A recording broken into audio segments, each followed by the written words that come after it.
Aham.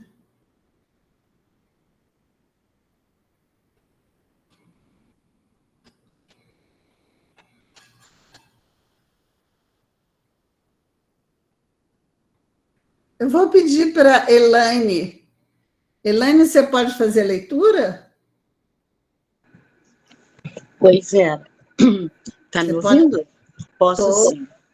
Tá. Eu acho que essa letra está muito pequenininha, não está, Eu Elaine? estou com o livro aqui na mão.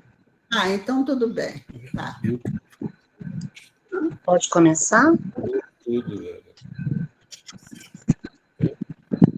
Tá bom, então Pode começar? pode começar. Caminho, Verdade e Vida, 147, um desafio. E agora, por que te detens? Atos 22:16. Relatando à multidão sua inesquecível experiência às portas de Damasco, o apóstolo dos gentios conta que, em face da perplexidade que o defrontara, perguntou-lhe Ananias em advertência fraterna: E agora, por que te detens? A interrogação merece meditada por todos os que já receberam convites, apelos, dádivas ou socorros do plano espiritual. Inumeráveis beneficiários do Evangelho prendem-se a obstáculos de toda sorte na província nebulosa da queixa. Se felicitados pela luz da fé, lastimam não haver conhecido a verdade na juventude ou nos dias de abastança. Contudo, na idade madura ou na dificuldade material, sustentam as mesmas tendências inferiores que lhes marcavam as atitudes nos círculos da ignorância. Nas palavras, exteriorizam sempre grande boa vontade. Entretanto, quando chamados ao serviço ativo, queixam-se imediatamente da falta de dinheiro, de saúde, de tempo, de forças. São operários contraditórios que, ao tempo do equilíbrio orgânico, exigem repouso e, na época de enfermidade corporal, alegam saudades do serviço. É indispensável combater essas expressões destrutivas da personalidade. Em qualquer posição, em qualquer tempo, estamos cercados pelas possibilidades de serviço com o Salvador. E para todos nós que recebemos as dádivas divinas de 1000 modos diversos, foi pronunciado o sublime desafio. E agora, por que te detens? Para falar agora? Vera? Então, esse desafio, eu acho que acompanha a humanidade, né? Nós somos campeões em dar desculpas, né? O tempo todo. Estamos sempre nos desviando do caminho, fugindo, às vezes, dos compromissos, né? Por conta de desculpas, né? E quando nós não podemos fazer por estarmos doentes, aí nós dizemos, poxa, bem que eu queria fazer alguma coisa, quando nós somos impossibilitados, né? Então, isso mostra a nossa inferioridade moral ainda, né? Quando nós somos chamados ao serviço e nós não queremos comparecer, né? Então, é interessante mostrar que Jesus sempre, Deus, né, sempre espera de nós algum tipo de atitude, né, para nós não viemos a passeio, né? Então, nós sempre temos oportunidades e muitas vezes essas oportunidades que são nos oferecidas diariamente, nós nem percebemos. Muitas vezes, né? Depois que a situação passa, a gente fala assim, puxa, mas eu podia ter ajudado. Por que eu não ajudei? Quer dizer, a gente fica tão, às vezes, distraído com as nossas coisas materiais e não percebemos as oportunidades que muitas vezes batem na nossa porta, né? E nós nos deixamos deter por qualquer distração, às vezes, né? É isso que eu entendi. Obrigada.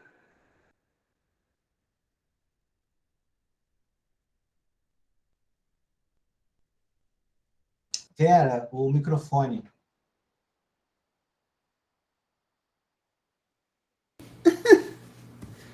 Pronto, agora estão me ouvindo, né? Sim. Tá bom. Então, agora nós todos vamos pensar naquelas pessoas que nós gostaríamos de beneficiar com a prece. Pensar, sempre eu falo isso e sempre repetirei. Vamos pensar com convicção, com a certeza de que eles serão atendidos em suas necessidades, todos eles, tá? Vamos agradecer do fundo de nosso coração por tudo que temos, né? E principalmente pela doutrina espírita. Então, Senhor Jesus, Mestre querido, aqui estamos nós, Senhor, buscando ser dignos de segui-lo na caminhada, de segui-lo fielmente sempre, Senhor. Que suas lições, que seus exemplos sejam assimilados por todos nós e que nossa vida seja sempre tocada por essas ações generosas que o Senhor nos ensinou sempre. Obrigada, mestre querido. Como é bom estarmos aqui, como é bom estarmos unidos com os nossos amigos. Mas agora que aqui estamos, Senhor, em prece, felizes e reunidos, nós queremos pedir por aqueles que sofrem, por aqueles que estão esquecidos de sua condição de espíritos imortais. Ampare, Senhor, ajude-os. Queremos rogar também pelos que são enfermos, nas camas dos hospitais, nos lares, às vezes até pelas ruas, Senhor, que eles sejam amparados, socorridos dentro das suas necessidades. Queremos pedir por aqueles que estão na luta, o pessoal da saúde, que estão lutando para vencer esse grande inimigo que nos assola atualmente. Rogamos por todos, Senhor, que aqui estamos nós reunidos, Mestre, para estudar as suas lições e para abrir nossos corações para todas essas coisas de amor, de paz que o Senhor nos ensinou. Obrigada, mestre querido. Nós rogamos também a sua inspiração para o Vanderlei, que vai fazer o estudo da noite de hoje. Obrigada, Senhor, graças a Deus. Tá bom, eu vou agora mudar de lugar com o Vanderlei, que ele que vai fazer o estudo, tá?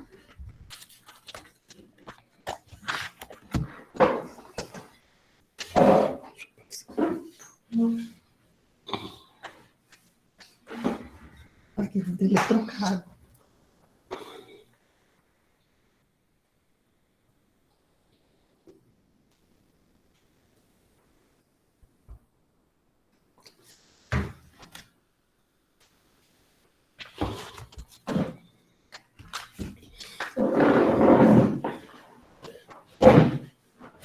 Bom, boa noite a todos.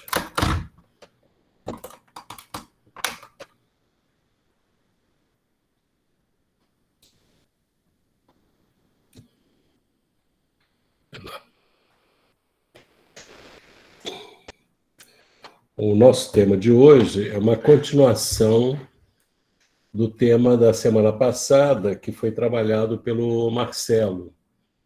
E esse tema vai prosseguir na semana que vem, com outro aspecto, né, com outro foco, mas com a ideia da ambiência espiritual.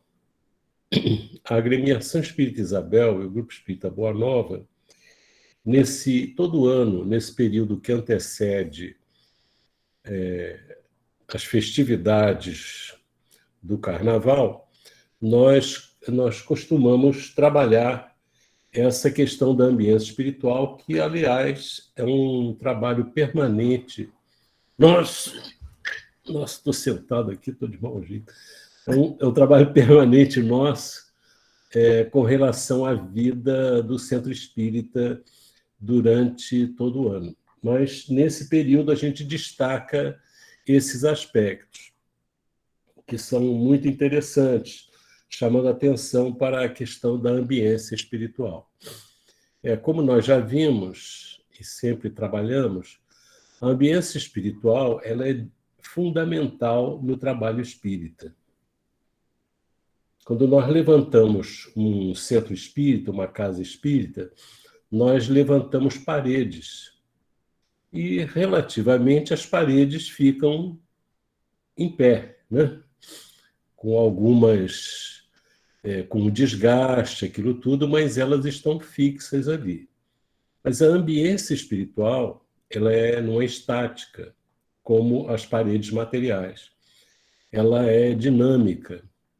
E essa ambiência espiritual, ela é muito importante, porque ela determina o estado de bem-estar, ou de elevação, ou de inferioridade que ela gera.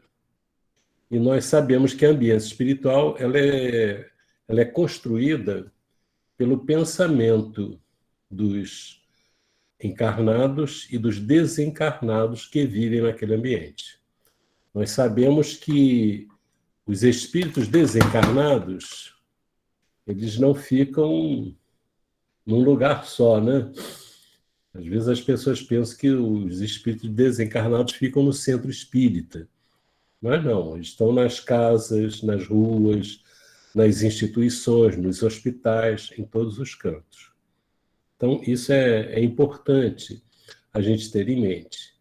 E os nossos pensamentos, eles atuam sobre aquilo que o Marcelo falou na semana passada, sobre o fluido cósmico universal. O fluido cósmico universal, ele gera... É um fluido muito interessante, porque ele está no universo inteiro, não existe espaço vazio.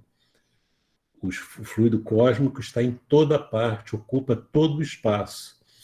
E ele é o veículo do pensamento. Assim como o ar é o veículo do som, o fluido cósmico é o veículo do pensamento. E o pensamento, como o Marcelo colocou tão bem, ele é formado não apenas das nossas ideias, né? Mas as nossas ideias elas estão carregadas de sentimentos. Por exemplo, o sentimento de amor é um sentimento que se expressa, se exterioriza na criatura e que gera uma modificação dos fluidos, né, que o fluido cósmico realiza. Nós sabemos que os fluidos eles são neutros. O fluido ele é neutro. Mas o nosso pensamento dá qualidades a esses fluidos. Então nós vamos ter os fluidos de ódio, vamos ter os fluidos de amor, vamos ter fluidos de preguiça, vamos ter fluidos de atividade, vamos ter fluidos de inveja, fluidos de solidariedade, de piedade, ou seja, todas as nossos sentimentos acabam chegando aos fluidos. Isso é importante porque quando nós oramos com o pensamento e os sentimentos. O sentimento se exterioriza através do pensamento. E é por essa propriedade dos fluidos que as nossas preces alcançam, no mundo espiritual, as pessoas e os espíritos elevados que nós queremos que a nossa prece alcance. E também os nossos sentimentos de ordem inferior, uma crítica a alguém que já está desencarnado ou mesmo encarnado, ela, uma crítica negativa, uma maledicência, o que for, ela chega ao espírito onde ele estiver. E os nossos pensamentos, os nossos sentimentos, eles acabam encontrando eco em pessoas que têm sentimentos semelhantes. Ou seja, se nós temos um sentimento de amor, né, ele vai encontrar o sentimento de alguém que pensa bem, que quer o bem dos outros também. Se nós temos um pensamento de ira, de ódio, esse vai ser lançado nesse universo e vai ter o reforço das pessoas que estão com esse mesmo sentimento de ira. Se nós acumulamos uma tristeza, nós vamos entrar em sintonia com os espíritos que estão também nesse clima de tristeza. E isso acaba fortalecendo e vindo para nós com aquilo que nós mesmos semeamos.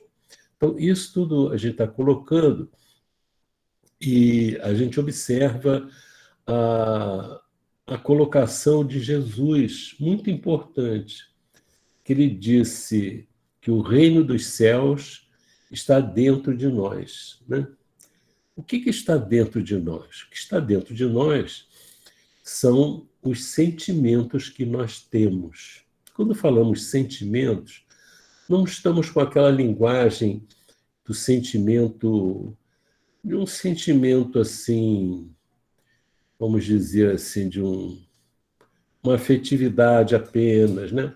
Mas sentimentos mesmo, mais profundos, né? Quando a gente gosta de uma pessoa, aquele sentimento é muito forte, muito grande. Quando a gente tem ódio de uma pessoa, esse sentimento também é muito forte.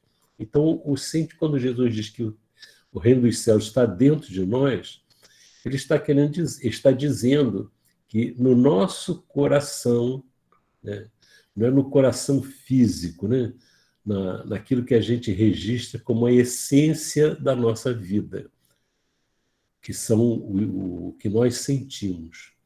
Nós costumamos dizer que nós não temos nenhuma dúvida de que temos que, não só que perdoar os nossos inimigos, mas que nós temos que amar os nossos inimigos. Mas uma coisa é a gente não ter dúvida quanto a isso. Outra coisa é sentir isso. Então, quando a gente se defronta com alguém que se coloca como nosso inimigo, o nosso sentimento pode, a nossa razão pode dizer uma coisa e o que nós sentimos falar mais alto. Então, isso é o que nós somos. Agora, é importante a gente ver, quando Jesus diz que é preciso amar o inimigo, ele está mostrando para a gente que dentro de nós existe esse recurso. Nós é que definimos. Quem define o que nós sentimos não é o outro, somos nós. Se nós temos sentimentos inferiores, cabe a nós desenvolver os sentimentos superiores. Então, Jesus, quando diz que o reino dos céus está dentro de nós, ele está dizendo que dentro de nós existe a potencialidade do amor, que é o reino dos céus, que é a felicidade suprema. Isso nós sentimos isso, e o primeiro beneficiário dos nossos sentimentos elevados somos nós mesmos, e nós exteriorizamos isso por onde vamos. Mas também nós podemos dizer que entre aspas, o inferno está dentro de nós mesmos, ou seja, nós criamos as condições de sofrimento através daquilo que nós sentimos. Mas a gente costuma dizer, mas não foi culpa minha. Fulano apareceu na minha vida, surgiu na minha vida, então eu reagi dessa forma. Ora, se nós queremos ser livres, nós não devemos pensar que queremos ser livres colocando para fora o lixo que o outro colocou em nós. E, na verdade, quando ele joga um lixo para nós, ele encontra o lixo que tem dentro de nós. Então, cabe a nós estabelecer a liberdade nossa de não nos deixar envolver pelos sentimentos inferiores dos outros, porque eles vão buscar dentro de nós o nosso sentimento inferior.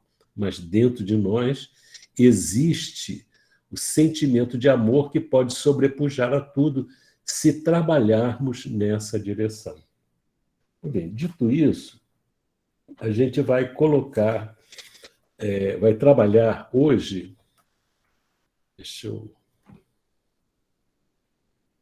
nós vamos trabalhar no livro Os Mensageiros. Eu só quero dar a indicação do livro qual é. Os Mensageiros, que é recebido por Francisco Cândido Xavier e ditado pelo espírito André Luiz. Nós estamos usando a 32ª edição, 33ª edição, editada pela FEB, e eu não estou enxergando aqui, em agosto de 1999, na editora da FEB, Rio de Janeiro, Brasil.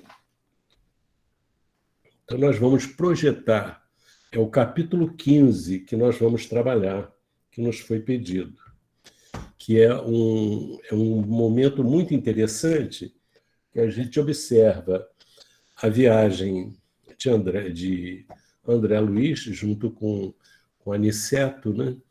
E Aniceto e o Vicente, saindo de nosso lar, indo na direção da crosta terrestre. Nós todos sabemos que nosso lar é uma colônia espiritual, que não é de espíritos puros, libertos totalmente, mas é uma colônia espiritual com condições elevadas vibratórias. E nós sabemos que nas chamadas regiões, cujo nome cidade umbral, são regiões de baixo teor vibratório. Isso é interessante a gente observar, por que nosso lar é uma colônia espiritual feliz, leve, né? Suave, agradável, que exala a paz, e no umbral é luminosa, e no umbral nós vamos encontrar uma região que é pouco iluminada, é muito sombria, e que as condições exteriores são muito precárias, as pessoas são infelizes, e em nosso lar nós vamos encontrar pessoas felizes. No livro Nosso Lar, o Lísias, ele fala uma coisa interessante para André Luiz. Ele diz que em nosso lar eles se sentem felizes porque podem trabalhar, né? Porque Deus permite a eles a oportunidade de trabalhar. Aqui na Terra tem muita gente que não gosta de trabalhar. Ou seja, embora julgando que a felicidade é não fazer nada, elas estão buscando a infelicidade, que pensam que é a felicidade. Na região do umbral, nós vamos encontrar espíritos revoltados, espíritos amedrontados, espíritos arrependidos, espíritos com ódio, querendo perseguir, culpando os outros pelos seus sofrimentos. Então, o que nós observamos? Em nosso lar, nós temos uma região espiritual que não é formada só por espíritos elevados. Existem espíritos em condições precárias em nosso lar, naquele departamento que é das câmaras de retificação, né? E existem outras pessoas que não estão naquela sintonia de nosso lar, mas estão lá. Mas a maioria das criaturas, dos espíritos que vivem na colônia Nosso Lar, é formada por espíritos que querem fazer o bem, querem se melhorar, têm dívidas e coisa e tal, mas estão na luta para desenvolver as possibilidades. E, diariamente, a comunidade toda de nosso lar, a população, ora permanentemente, e todos eles têm um compromisso de não pensar o mal, de fazer o bem. É um compromisso. O resultado, isso é um trabalho individual daqueles espíritos. E esse trabalho individual repercute exteriormente nas condições felizes que a gente observa em nosso lar. Já na região umbralina, nós vamos encontrar espíritos que trazem esses sentimentos ruins dentro de si, que não percebem a necessidade de transformação. Ou seja, no umbral, as condições exteriores, elas retratam o estado íntimo de cada um. Por isso que a gente diz, ninguém vai para o umbral. A pessoa já está no umbral. Ninguém vai para nosso lar. a pessoa já pode estar em nosso lar ou em outra colônia elevada. Isso quer dizer que não é o lugar que torna a pessoa feliz, que era a ideia que nós tínhamos antigamente nas religiões que nos educaram, né? Não nessa vida só, mas em outras vidas, que era ir para um lugar bom, morrer, ir para o céu, ou sofrer seria ir para o inferno. Quando a gente observa que o estado de felicidade não está no local, você não coloca uma pessoa lá e ela fica feliz. Não coloca uma pessoa num lugar ruim e ela fica ruim, fica infeliz. Tanto que lá em nosso lar existem espíritos que estão em grandes tormentas ainda sendo tratados. Têm condições de melhorar, mas estão em condições muito difíceis ainda. Mas a maioria já alcançou aquele nível de contribuir para o bem, de desenvolver o bem. Então, então, o que eu quero dizer é que não foi Deus que criou nosso lar para os espíritos bons e criou o umbral para os espíritos ruins. Os espíritos ruins criaram a ambiência em que eles vivem, extravasando o que eles sentem. E os espíritos bons criam, sustentam um ambiente elevado, com os sentimentos elevados, o esforço de ascensão que eles têm. Então, isso que é importante. Se isso ocorre nas colônias espirituais elevadas, de melhorar a ambiência espiritual, nós podemos fazer isso dentro dos nossos lares. Nós podemos transformar o nosso lar aqui terreno numa ambiência muito elevada. Depende das pessoas que estão vivendo ali e a disposição de renovar os sentimentos, de trabalhar, de orar, de fazer o bem, de ter aquela visão elevada da vida, compreendendo o sentido da existência. Então, nós vamos entrar agora no texto que a gente quer trabalhar. Vamos lá.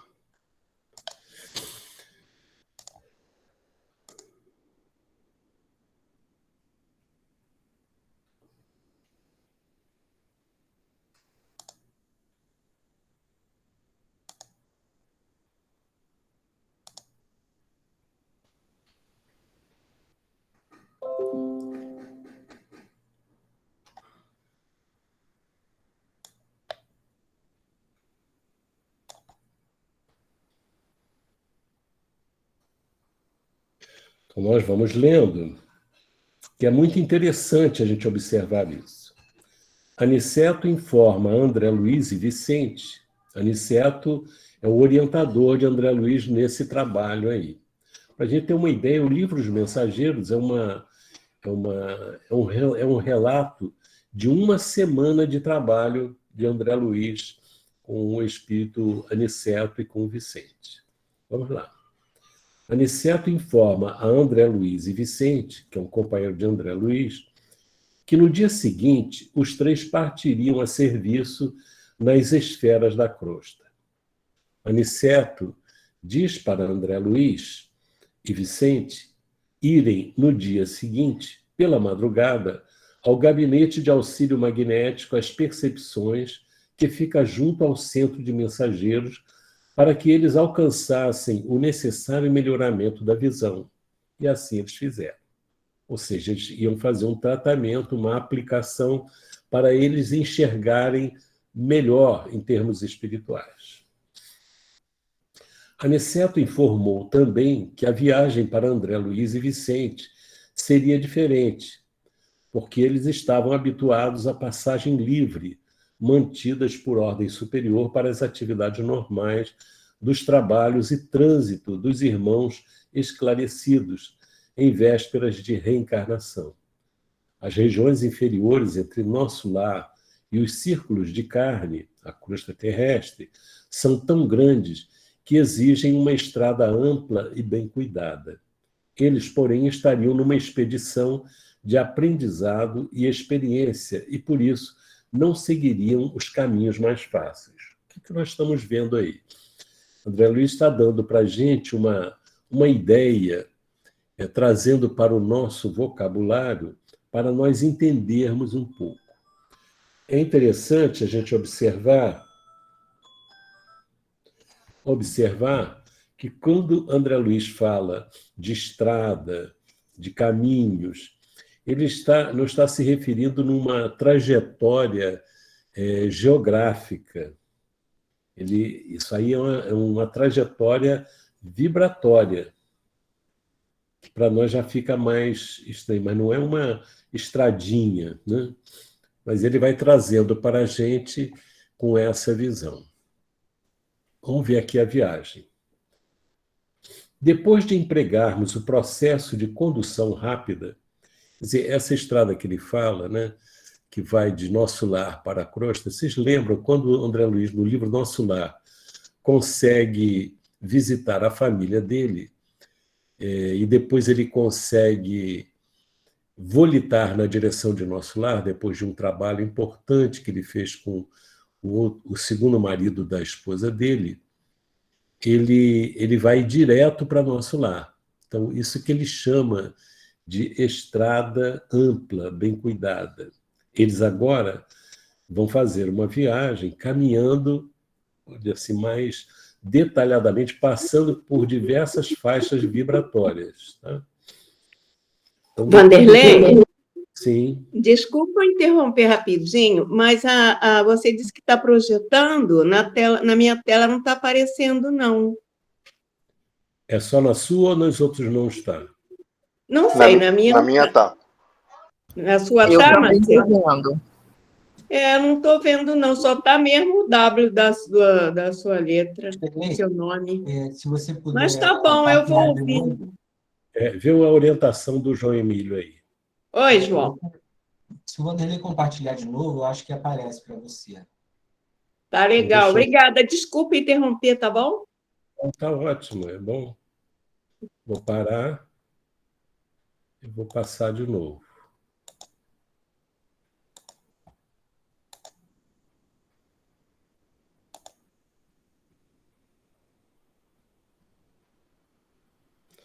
Melhorou?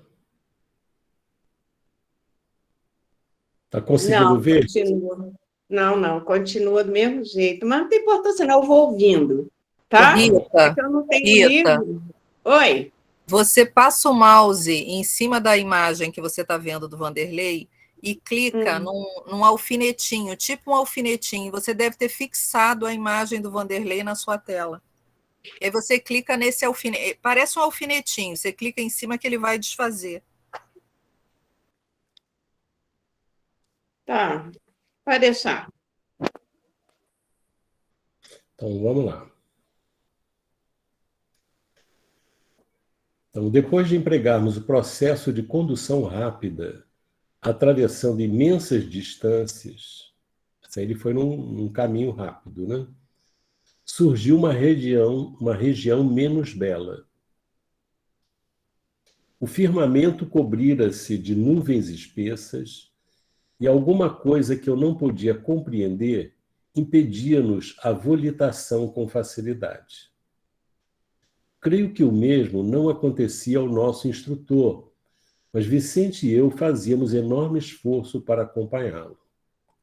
É que vai mudando a vibração, vai ficando mais pesada, e o instrutor tinha mais condições espirituais do que eles dois, mas eles já encontraram dificuldades para a volitação.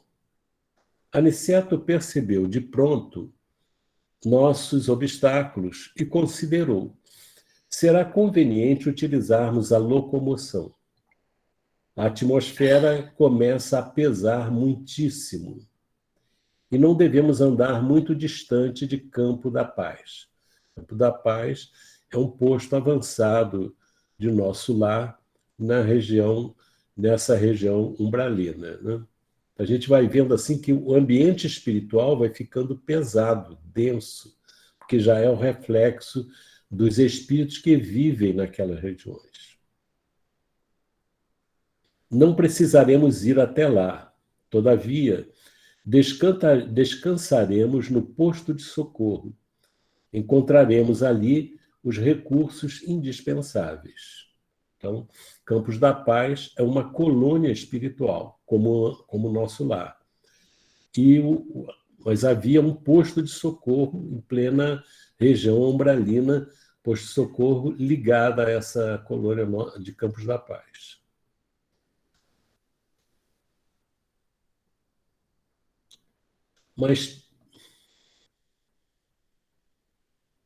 Mas que é isto?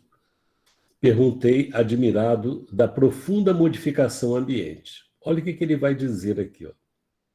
Estamos penetrando a esfera de vibrações mais fortes da mente humana. Achamo-nos a grande distância da crosta. Entretanto, já podemos identificar, desde logo, a influenciação mental da humanidade encarnada. Grandes lutas desenrolam-se nestes planos e milhares de irmãos abnegados aqui se voltam à missão de ensinar e consolar os que sofrem. Em parte alguma escasseia o amparo divino. Veja só. Então, às vezes a gente fica falando assim, não, porque lá no umbral é muito difícil. Mas o que a gente está vendo ali é que nessa região umbralina em que eles estão, o André Luiz sentiu fortemente uma modificação ambiente.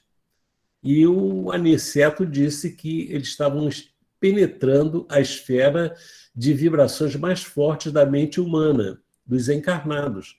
Então, os encarnados influenciando a ambiência espiritual dessa região umbralina. E, por sua vez, os espíritos que estão lá nessa região influenciam também na esfera humana. Então, nós vivemos num ambiente difícil pelas dificuldades que existem nas mentes das criaturas humanas. Quais são os lados que oram dentro de casa? Não são a maioria.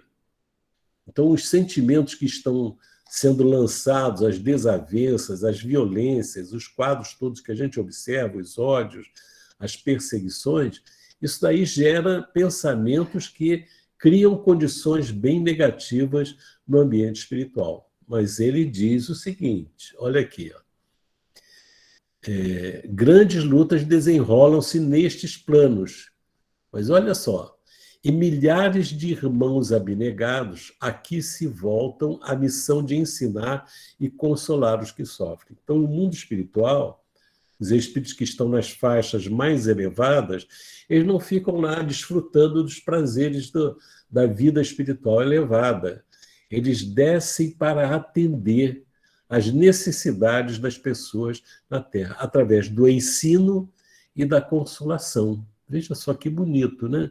Quer dizer, nós estamos aqui encarnados, mas estamos sendo visitados por espíritos elevados que nos ensinam, que nos orientam. Então, isso é importante para nós. A gente cultivar o estudo dessas questões e refletir sobre a vida, transformar a nós mesmos, aprendermos a perdoar, a compreender, isso cria em torno de nós uma atmosfera mais elevada. E não só para nós, mas contribui para o mundo que está ao nosso redor. Tá bom? Ele diz aqui, ó, em parte alguma escasseia o amparo divino. Nesse instante, chegáramos ao cume de grande montanha envolvida em sombra fumarenta. Olha o ambiente como é que é, diferente de nosso lar. No solo, desenhavam-se trilhas diversas, à maneira de labirintos bem formados.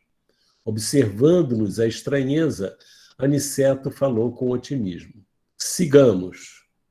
Neste momento, ó Deus de bondade, alguma coisa imprevista me felicitava o coração. Contrastando as sombras, raios de luz desprendiam-se intensamente de nossos corpos. Extraordinária comoção apossou-se-me da alma.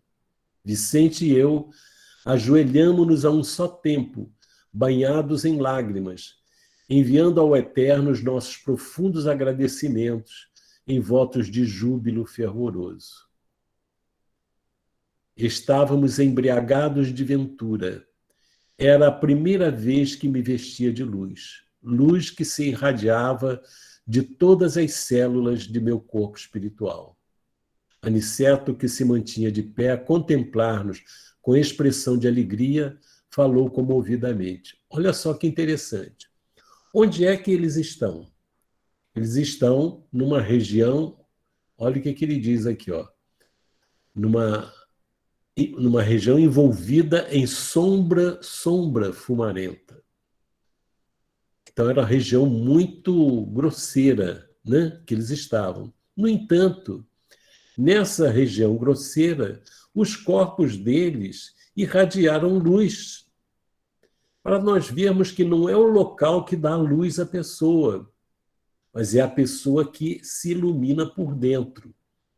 E embora ali fosse um ambiente difícil de sofrimento, eles estavam felizes, porque percebiam a luminosidade saindo dos corpos espirituais deles.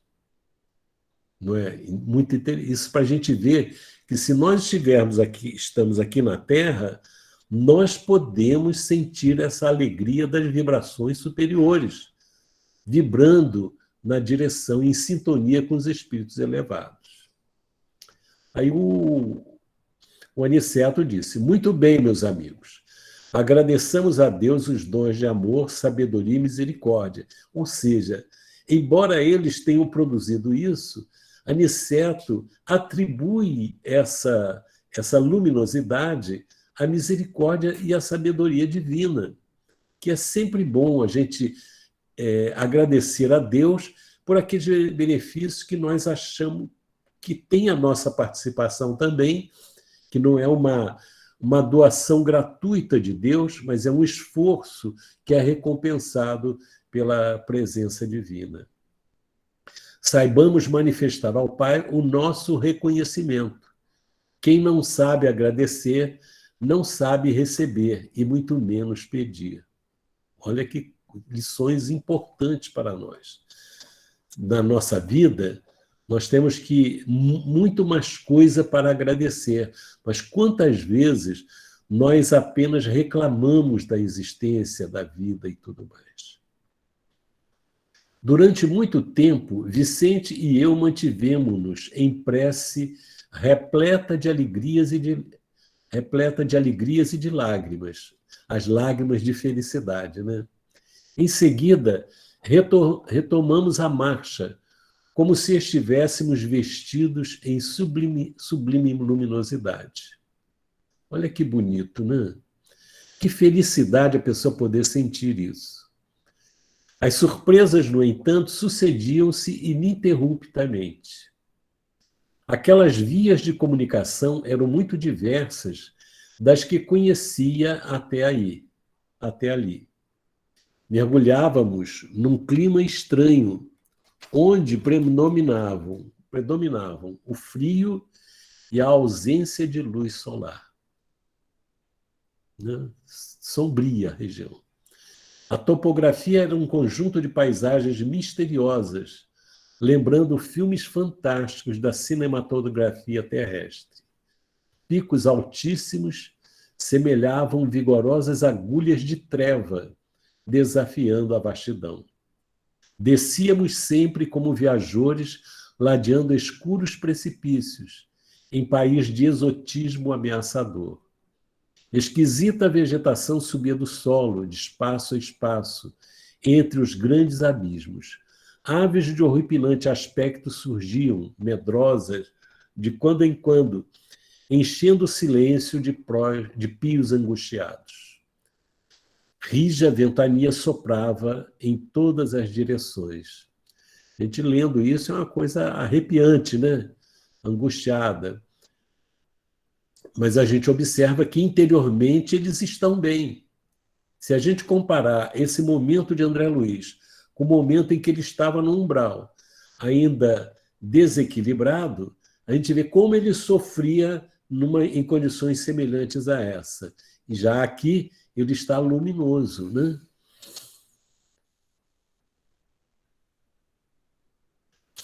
Fundamente assombrado, cobrei ânimo e perguntei ao nosso instrutor: que dizeis de tudo isto? Ignorava que houvesse tais regiões entre a crosta e a nossa cidade espiritual. À nossa frente, sinto um mundo novo, que me é totalmente desconhecido. Por quem sois, nobre Aniceto? Nada vos pergunto por ociosidade, mas estas terras me surpreendem profundamente. A gente viu que até a natureza, as plantas, refletiam aquele estado de inferioridade dos espíritos. Quando você vai em nosso lar, você encontra uma natureza bonita, né? As árvores, pomares, aquilo tudo lá, né? Aniceto, sempre amável, sorriu docemente e respondeu: todo este mundo que vemos é continuação de nossa terra. Os olhos humanos veem apenas algumas expressões do vale em que se exercitam para a verdadeira visão espiritual, como nós outros, que observando agora alguma coisa, não estamos igualmente vendo tudo. Ou seja, é impressionante como as coisas são profundas e são diferentes. E ele está dizendo, eles estão vendo mais coisas, mas naturalmente eles não estão vendo tudo. Há muito que aprender, né? Este, André, é um domínio diferente. A percepção humana não consegue apreender senão determinado número de vibrações. Comparando as restritas possibilidades humanas com as grandezas do universo infinito, os sentidos físicos são muitíssimo limitados. O homem recebe reduzido noticiário do mundo que lhe é moradia. É verdade que tem devassado com a sua ciência problemas profundos. A astronomia terrena conhece que o Sol, por medidas aproximadas, é 1.300.000 vezes maior que a Terra, e que a estrela Capela é 5.800 vezes maior que o nosso Sol. Sabe que Arcturo equivale a milhares de sóis, iguais aos que nos ilumina. Está informada de que Canopus corresponde a 8.760 sóis idênticos ao nosso, reunidos. Mediu as distâncias entre o nosso planeta e a Lua. Acompanha certos fenômenos em Marte, Saturno, Vênus e Júpiter. Sonda os milhões de sóis aglomerados na Via Láctea. Conhece as estrelas variáveis, as nebulosas, espirais e difusas. E não param as observações humanas na grandeza ilimitada do macrocosmo. A ciência vai igualmente aos círculos atômicos, analisa a materialização da energia, o movimento dos elétrons, estuda o bombardeio de átomos e esquadrinha corpúsculos diversos. Mas todo esse trabalho, com a colaboração das lunetas de alta potência e dos geradores de milhões de volts, ainda é serviço que apenas identifica os aspectos exteriores da vida. Há, porém, André, outros mundos sutis, dentro dos mundos grosseiros, maravilhosas esferas que se interpenetram. O olho humano sofre variadas limitações e todas as lentes físicas reunidas não conseguiriam surpreender o campo da alma, que exige o desenvolvimento das faculdades espirituais para tornar-se perceptível. Ou como é importante a necessidade de evolução espiritual, de desprendimento das coisas materiais e valorizar as questões do espírito que Jesus nos incentivou a buscar. A eletricidade e o magnetismo são duas correntes poderosas que começam a descortinar aos nossos irmãos encarnados alguma coisa dos infinitos potenciais do invisível, mas ainda é cedo para cogitarmos de êxito completo. mostra a nossa pequenez, a nossa distância, apesar da arrogância humana em termos de conhecimento. Somente ao homem de sentidos espirituais desenvolvidos é possível revelar alguns pormenores das paisagens sob nossos olhos.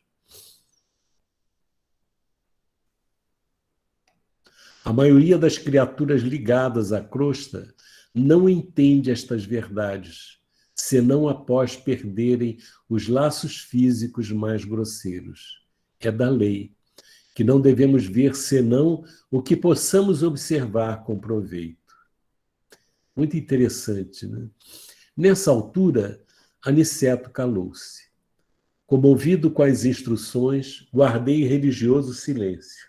Agora, em meio das sombras, divisava alguns vultos negros que pareciam fugir apressados, confundindo-se na treva das furnas próximas. Veja só, os espíritos trevosos, né, fugiam daqueles que traziam luz. A pessoa prefere a sombra. É como que a busca da escuridão ofuscasse os olhos para a pessoa não se ver a si mesma, não perceber a própria dificuldade íntima. Nosso orientador avisou cauteloso: procuremos interromper os efeitos luminosos do nosso corpo espiritual. Bastará que pensem com vigor na necessidade dessa providência. Estamos atravessando extensa zona a que se acolhem muitos desventurados, e não é justo humilhar os que sofrem com a exibição de nossos bens. Que bonito, né? Quer dizer, quando a gente observa na Terra as pessoas quererem parecer melhores, mais bonitas, mais belas que as outras, né? Disputando essas questões, no mundo espiritual, eles não querem humilhar aqueles que não dispõem dos mesmos recursos luminosos. Obedecendo ao conselho, verifiquei o efeito imediato. Os fios de luz que me irradiavam do corpo apagaram-se como por encanto. A excursão tornou-se menos agradável. Descíamos milagrosamente através dos despenhadeiros de longa extensão. A sombra fizera-se mais densa, a ventania mais lamentosa e impressionante.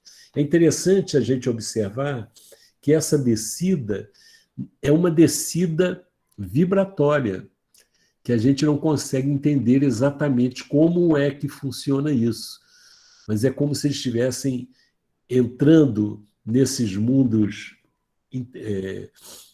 internos, né, de outros mundos, mas de uma forma mais grosseira, ali, aquela expressão grosseira. Após algum tempo de marcha em silêncio, divisamos ao longe um grande castelo iluminado. Aniceto fez um gesto significativo com o indicador e explicou: é um dos postos de socorro de Campos da Paz. Então a gente observa aí, eles estão numa região muito sombria. No entanto, à medida que eles estão descendo, né, eles visualizam no meio daquela região um castelo iluminado, que é o posto de socorro de Campo da Paz. Então a gente observa, e quando a gente não vai entrar nesse capítulo aí, é bom todo mundo ler. A gente vai ver que lá dentro, nessa ambiência espiritual desse posto de socorro, existem pessoas que trabalham pelo bem do próximo, que oram, que estão a serviço do bem, e, naturalmente, o ambiente fica iluminado, não por um passe de mágica, mas por um esforço permanente de sustentação, porque a luz, essa luminosidade espiritual, o ambiente espiritual elevado, ele precisa ser sustentado por uma atividade dinâmica das criaturas no dia a dia de sua existência. Isso é o trabalho da perseverança.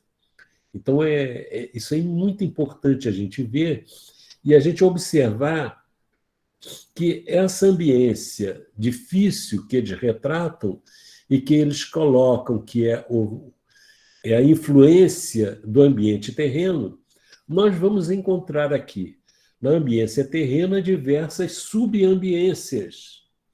Uma ambiência onde as pessoas se reúnem para estudar e refletir sobre os ensinamentos de Jesus, do Espiritismo que traz Jesus ao nosso convívio, é um ambiente que se estabelece, que vai perseverantemente, ele vai sendo sustentado gradativamente e vai se iluminando.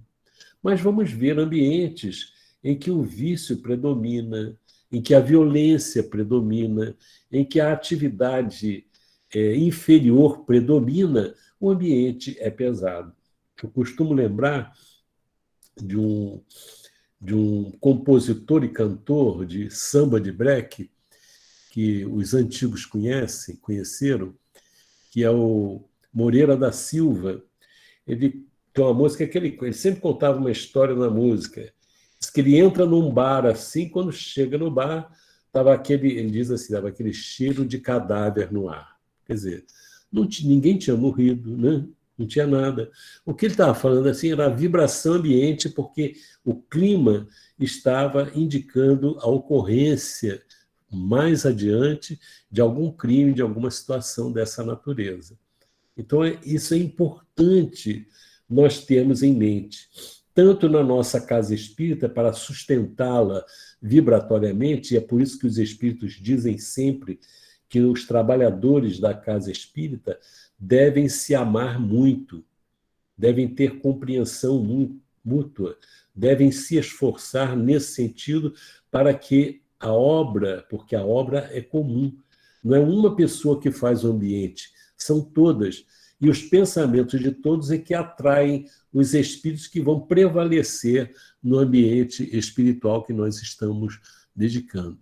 Naturalmente, os espíritos em condições inferiores, em sofrimento, que são levados ao grupo espírita, eles devem, se o grupo espírita estabelece uma condição dessa de segurança vibratória, pelo esforço dos companheiros encarnados, que por sua vez atraem os espíritos elevados, eles vão ficar como pessoas sendo atendidas naquele ambiente, e não como pessoas que vão influir no ambiente espiritual que está ali. E em nossas vidas, em nossos lares, em nossos ambientes domésticos, onde estivermos, é de grande importância nós refletirmos sobre isso.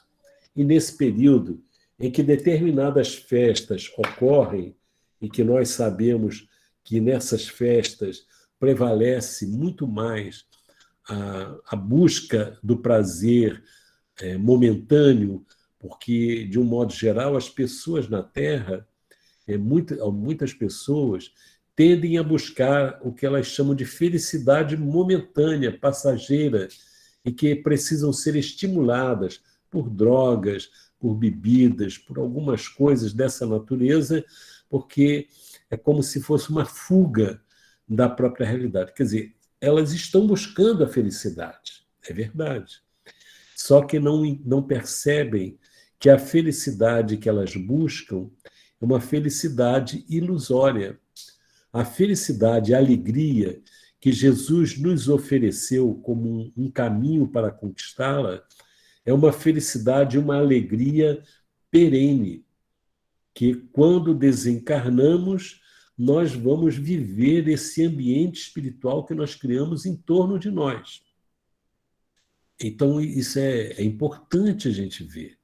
Quer dizer, a proteção espiritual não é algo que nós devemos considerar como caindo gratuitamente para nós. Naturalmente, a misericórdia divina não é apenas para aqueles que creem em Deus, é para todos, mesmo naqueles que não creem, mesmo para aqueles que fazem ações infelizes, todos são amados por Deus. Agora, se nós abrirmos o nosso coração e cooperarmos com Deus na realização das obras do Criador, nós estaremos muito mais em condições melhores, não do que os outros, mas melhores do que nós mesmos, para conseguir um ambiente de paz, de felicidade. Então, essa paz a gente constrói. Essa felicidade a gente constrói. Essa alegria a gente constrói. E não importa as tristezas, as dificuldades, os sofrimentos, as incompreensões, o importante é que nós sejamos compreensivos. O importante não é que simplesmente orem para nós. É bom que orem por nós, é muito bom. Mas é importante que nós aprendamos a orar pelos outros, a envolver os outros com os recursos que podemos desenvolver. Então, isso cria uma ambiência espiritual que nos dá uma felicidade. E isso é importante para nós. Então, nós queríamos trazer esse capítulo, que a gente correu bem, mas procuramos destacar alguns pontos que eram mais marcantes para trazer para a nossa experiência de criaturas reencarnadas num ambiente difícil em que nós vivemos e que temos que ter muita vigilância, não mordermos as iscas que as sombras jogam para nós. Precisamos ter vigilância, equilíbrio, para não sermos levados nessa torrente de perturbação em que a Terra se encontra. Muita paz, meus amigos.